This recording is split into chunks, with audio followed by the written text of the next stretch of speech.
Hey everyone, Sin from Sin's Corner coming to you with a video review for the Latino Slant. This is for Netflix's new 4-episode documentary called Juan Gabriel, I Must, I Can, I Will. And it dives into the life of one of Mexico's most legendary singer-songwriters, whose real name was Alberto Aguilar Valadez. He's better known, of course, as Juan Gabriel. He was also called El Divo de Juarez.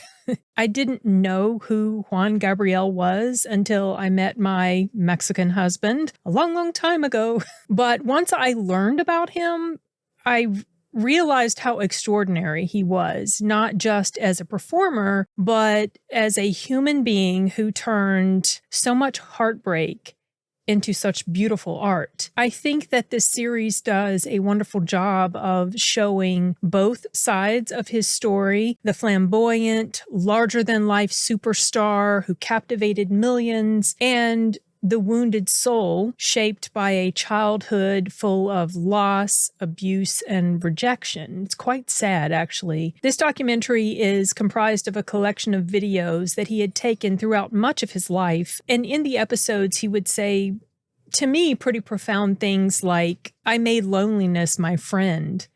And I don't use fancy words like in my songs because I don't know them.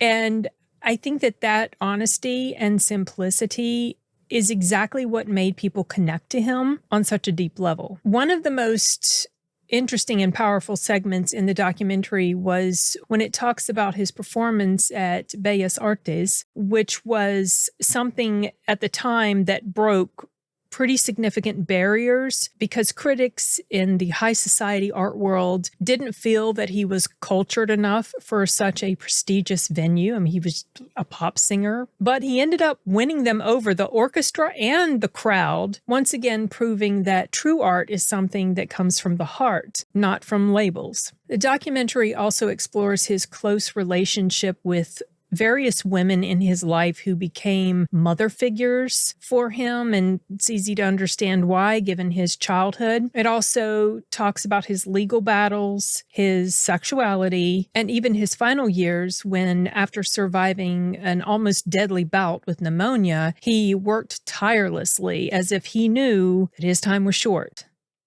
This Netflix documentary is, I think, a heartfelt, beautifully made tribute to a man who changed Latin music forever. He's extremely influential and he left a large mark on the world. And he's someone who lived and loved without apology, despite all of the heartbreak in his life. And I think if you're a fan, this is a must watch. If you've never heard of him, this might be the perfect introduction. And that's it for now, you guys.